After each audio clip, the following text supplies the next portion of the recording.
All right, welcome back, everybody. We're back in beautiful Las Vegas, Nevada, and we're back with Skye. How you doing? I'm good. How are you? It's been a long time. Yeah. You're at a friend's house back here, and you're staying in an RV? Yeah, there's an RV out back that's a really old RV. I think it's from the 70s or something that we Okay. have parked out there, and we stay there a lot. Yeah, typically. and you're staying with your boyfriend? Yeah. Good. How long you guys been together? It's going on a year on and off, but more on than off. Okay. But in a couple weeks, it'll be a year.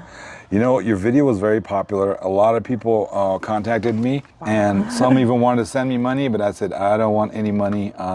But you didn't have any contact information, but now you Yeah. do. Oh, so what is your email? So my email is smokeintheskye. It's skye @gmail.com. Okay, and then do you give us permission to use this video on our YouTube channel? I do. Okay, so check for your emails, okay?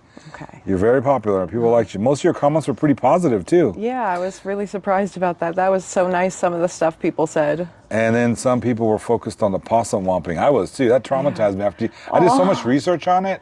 Yeah. Did you find anything about it? It's terrible. Yeah. Why do they do it? It's just...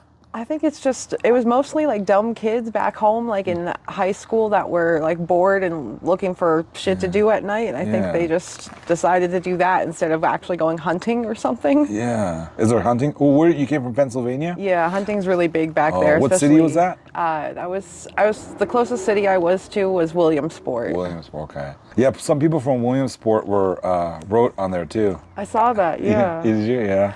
Any comments stand out? Do you remember anything? Honestly, it's been a while since I looked at the comments. I was just surprised at the sheer number of like people saying nice things, and like there was only a couple comments about people saying that like I must be like a call girl or something like that. And yeah, there's a couple of those, yeah. I was expecting that. Yeah.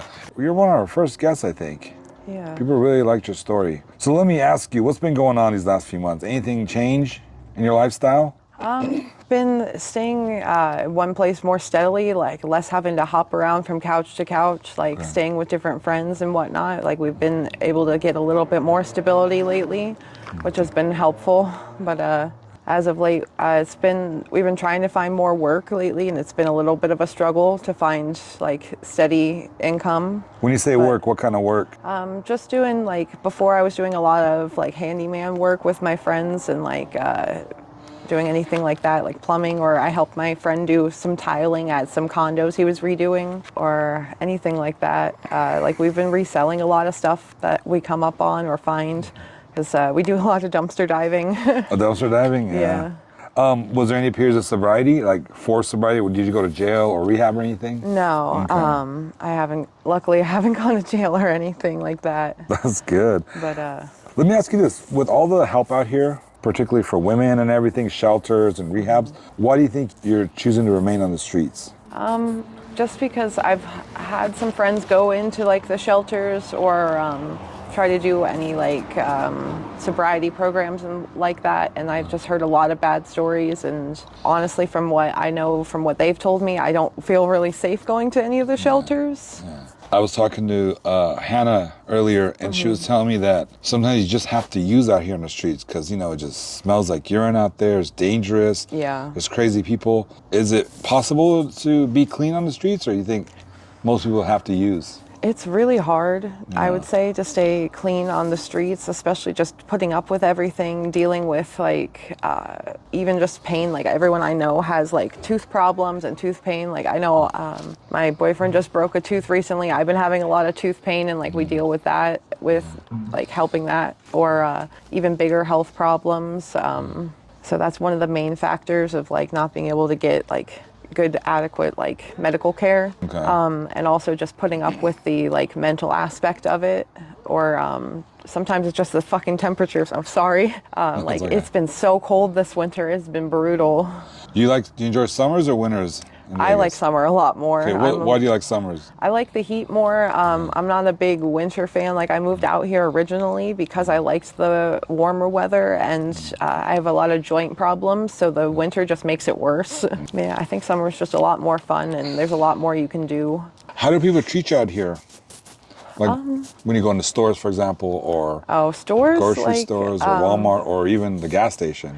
most like other customers I don't have an issue with or don't have a problem with. If we walk into a store, a lot of times like customer service will start, or not customer service, but like their loss prevention will start following us immediately. Yeah. Because it's kind of easy to tell like right away who's homeless and who's not, because you usually have bags with us or stuff like that, or you can tell just by like the like cleanliness factor sometimes, like if you're covered in dirt, you haven't been able to shower in a while or whatever, so they immediately start to follow us. Sometimes they just say rude stuff, or they'll even kick us out even if we haven't done anything or they don't have any reason to. All right, can we go back to your childhood for a minute? Sure. Remind us, were you raised with both parents? My parents split up when I was six, Okay. so I was mostly raised by my mom. Okay. Was there any neglect growing up? Do you remember? It wasn't neglect necessarily on my mom's part. It was just the fact that she was in school full-time and working like multiple full-time and part-time jobs. So it was a lot of like me having to raise my little brother and just step in and be that like adult role. Okay. Versus like her like purposely neglecting us or like anything like that. It's just she was so busy that she wasn't there for as much as she wanted to be. So you have a lot of respect for your mom. Yeah, I do. I remember you talking about her. What do you want to say to her if she's watching this? I don't know. I love you, Mom, and I'm good. I'm doing okay at the moment. I haven't talked to her in a little bit, but I should probably give her a call. She was a hardworking mom, and you were just left alone sometimes, and you took care of the brothers and sisters. Yeah. And remind us, were you abused at all, sexually or physically, when you were a child? My stepdad, who was there, my mom and him got together when I was 10, and they split up when I was 18, I think. He was really abusive, like as far as like verbally and a little bit physically. It was worse on my brother than me. Yeah, I remember that. Yeah. But there was no like sexual abuse or anything like that, but he was not a great person to be around.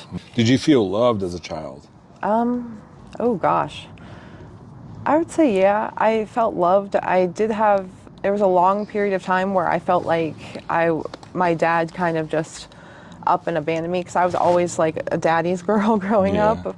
And I did feel like abandoned by him for a long period of time just because he wasn't in the picture. But I don't think there was a lack of love or anything. It was just like now as an adult, I kind of get it, because he was an addict too, and that's why he wasn't there for as much of my childhood as he could be. Like, so back then I didn't understand why he wasn't there, and I thought it was because he didn't love me. Now as an adult, I kind of get it more, and I know that he did actually. I did feel a lot of love. I just felt like there was a lot of, there wasn't as much contact with my parents as I wish there could have been. Is your dad still alive? Yeah, he is. He's back home in Pennsylvania. You talk to him sometimes? Yeah, I do. What's your message to your dad?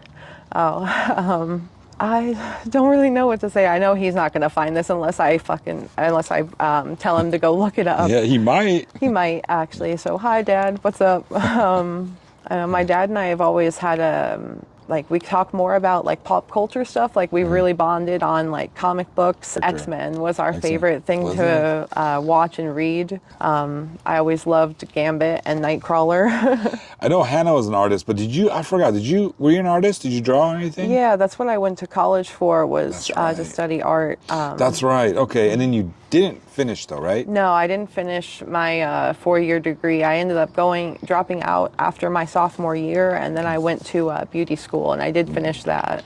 Do you think there's a hole that you're trying to fill with these drugs? Oh, absolutely. Okay, what is that hole? Or holes? I would say holes at this point. Okay. Like, I'd say there have been a lot of periods of time in my life where I used music to fill like a void, or to like express myself and the anger I felt at certain situations, or like that feeling of abandonment that I talked about before. I don't know. It's not always been bad though. Like sometimes it's good to sometimes you use that as a more positive way to channel things. You're very smart, and you have a support system here, and there are resources out here in Nevada to help you. And once this video goes up, you're going to have more people offer you help. So what's stopping you from getting clean? I guess the biggest thing, like the most immediate thing that I've been scared of, is going through the withdrawal process and dealing with the sickness and like how brutal it can be. Other than that, I'd say just being afraid of the unknown. Like there's been a lot of periods where I felt like I don't have any reason to get clean. I don't have any reason to like go through all of that for like to not know if I can get a job, to not know if I can have like a bigger purpose, I guess. Then there's like the social aspect of it too. Like if all of my friends are doing it, I don't want to be the odd one out, like not doing it. Not that I feel like they're forcing me to do it, but it's more of a like, oh, if everyone else is doing it, I'm not going to be the one like suffering and doing without, you know what I mean? You think sobriety is possible though soon? Yeah, I've had a couple moments in the past couple months where I've actually, there was a couple of times where I reached out to friends who've told me they could get me help in the past. Yeah. And my one friend actually was trying to get me a spot in a rehab center or a detox center. And just the time period it was in, it was right around Christmas. Like they were all so full because being winter, a lot of people get to that point too, like where they just want to be done with it. They want to be off the streets and not be out in the cold and miserable. But because they were all filled at that time, I couldn't get a bed. But I don't know, I think I'd like to get clean sometime soon and actually feel like I'm not doing anything with my life, you know? What's a typical day for Skye look like? 24-hour period. Start from the morning. Oh gosh. It's a lot of like running around trying to make sure we have like the money we need for the day, whether that be like having to run and go get the money or run and go do a job quick to make the money. Then there's the process of having to pick up whatever substance we're getting that day. Then we also have like just the daily shit that everybody has to do, like cleaning up where we're staying, like doing dishes. Like last night, actually, our cat was stuck on the neighbor's roof. So Tony had to climb up on the wall in between the houses and like get the cat down from the roof. There's a lot of like weird shit like that. In your last video, you talked about doing cam modeling and any of that. Do you still do any of that? No, I've actually thought about it, starting doing it again, but I really don't have the space to do it or any of the like outfits or props anymore because I've lost so much of my stuff along the way. I actually have had a lot of people ask me about being a dancer here in Vegas. Okay, where? I wouldn't know where yet. You mean stripping? Yeah. Oh, okay. And I've thought about that maybe, but I haven't actually like pursued like checking out any places I would want to start because I've never actually done that in person. What about bartending? Didn't you say you wanted to bartend a while back? Last time? Did I? Said that there's some kind of place where you work where they would send girls to go like bartend, or not bartend, but do different things, you know, serve food. Oh, like I've seen some people ask on like Craigslist or stuff for You girls didn't- to work you didn't do it, parties and though? stuff. Okay. Yeah. Okay, that's not available for you right now? I haven't checked any of those in a while just because I was without a phone for so many months that I got out of the habit of checking Craigslist for like odd jobs. If someone's watching this and they can help you and your boyfriend, I've actually had some of our guests get offers for rehab and housing if they finish the rehab and a job. So if someone would offer you something like that and your boyfriend, would you be willing to take it? Yeah, that would be awesome to be able to have like a job to look forward to after going through all of that. I did the rehab thing one time a couple years back, and I did the whole, like, it was a 28-day program at the rehab center, and then they sent me to live in a halfway house or a three-quarter house, whichever it was. I don't really know what the difference is, but... How long did you last there? I did the whole rehab program, and I stayed at the three-quarter house for a couple of months until they did like a weekly drug test on you there, and I turned up negative for or positive for the one drug test, but it was for a drug I'd never even done in my life. So I don't know how that came up positive, but I ended up getting kicked out of the three-quarter house after that, and that was a whole not fun time. No. Well, maybe you can do rehab again. Yeah. Try it again when you're ready. Yeah. Did you say you want to go back to Pennsylvania eventually? I want to go back and see my family, but I really don't want to go back and live there again, just because there's really not a lot of job opportunities in that rural of an area, and I would be like basically starting from scratch. Like I would need to make sure I have a vehicle and everything in order to get to any kind of work. Yeah. And I wouldn't have anywhere to stay because the house I was living at last in Pennsylvania, actually a month after I moved out here, my roommates had gotten kicked out because a new owner bought the house we were living in and actually wanted to move in themselves. All right. What sign are you, by the way? What sign? Like a Zodiac? Zodiac sign? My sun sign is a Taurus, and my moon and rising sign are both Aries. Okay. I like a lot of horoscope. Yeah, do you fit the mold? To a certain extent, I think, yeah. It's a little bit more in depth than just like fitting the one sign, because there are all these different houses that you have. So everybody is a lot of different signs depending on like where you were born at what time. So I think I do fit a lot of the like Taurus and Aries aspects. What animal are you as far as personality wise? I always kind of fit well with cats and bunnies, I think. Like Cats I've always had bunny stuffed animals. Like I even have a tattoo of a bunny, an origami bunny. Okay. And You got a new one there on your face. no, I've had this one for a Okay. while. I got this one, I think at the end of 2018. Okay. But I don't know why everybody lately, the last couple of months, everyone's like, oh, is that new? I'm like, no, I've had this for years. If you could pick a movie or a book to be in, what would it be and why?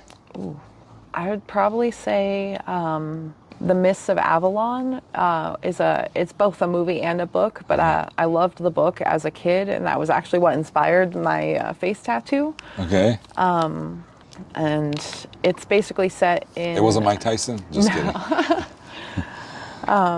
It's about King Arthur and like the... set in that worldview, I guess. But I really, I guess, connected to the priestesses that lived on the Isle of Avalon, and really connected with them. So I think that would probably be my go-to. What was the name of it again? The Mists of Avalon. What grade did you read that? Oh gosh, I want to say I was in like early middle school when I read that. That was a required reading? No, Oh, I just love to read. You're probably one of those kids that went to the book fair, huh? Every year. I loved the book fair. Did you buy a lot of items there? No, we couldn't really afford to buy a lot of stuff at the book fair, but I would go to my school's library and take out books almost every day. What was your best memory in school? Oh gosh. I loved being in the different choirs I was in my schools growing up, and we would do a musical every year, and that was always my favorite thing about school. Like we would do a musical every spring, and that was like my entire life for pretty much January through March or April was usually, I want to say, when we performed it. Who was your high school celebrity crush? A celebrity crush. Ooh, that is a good question. I was obsessed with My Chemical Romance. I loved the guitar player, Frank Iero. Are they still around? My Chemical Romance, they broke up for a while, and I think they are playing together again. They're supposed to be here in Vegas sometime soon, I think. I started following their like solo work then. Like Frank Iero started a bunch of different bands when My Chemical Romance broke up, and I saw him play 3 different times with his bands as they came through Pennsylvania at that time. So I went out to Pittsburgh or Philly every time to see him. They're from that area? No, well, kind of. They're from Jersey, so they're close by. Yeah. What's the coolest job you ever had? Ooh, I don't think I ever really had any cool jobs. I was a lifeguard for a long time. Oh, that's a cool job. Yeah. That was just at like a local pool and a YMCA. Okay. I made coffee. I've done hair. I've done makeup. Like I worked for Benefit Cosmetics inside of an Ulta. So I just did eyebrow waxes and makeup applications and sold makeup all day. But that was really fun. You ever send a dirty text accidentally to somebody? You didn't mean to? It wasn't a text, but I had taken pictures that I was going to post when I was doing the webcamming, and I accidentally posted one of them as a story to my Facebook, and I was topless in it, and it was a solid like minute and a half of panic when I realized that it was posted on Facebook, so I had to get it down quickly. Who saw it? I think it said like maybe 11 people saw it. I was like, oh, Did God, they say why? anything about it? No, but then I posted on Facebook afterwards. I was like, oops. Oh, wow. That moment when. All right, Skye, last question. My name is Skye, and my message to the world is... My message to the world is, if you're out there and you're trying to get clean, that to just stay strong and to know that in the end it's all going to be worth it, and that we all have setbacks and we all mess up sometimes, but that doesn't make it a failure. That doesn't make you a failure. And that in the end it's all going to be worth it and something positive will come out of it. Thank you so much, Skye. Thank you. You are incredibly bright with a lot of integrity. Thank you. And you're brave. Thank you so much for this interview. And hopefully you get back on your feet. Yeah. And you and your boyfriend can have a happy life. And just watch for your video. Will do. All right, take care. You too.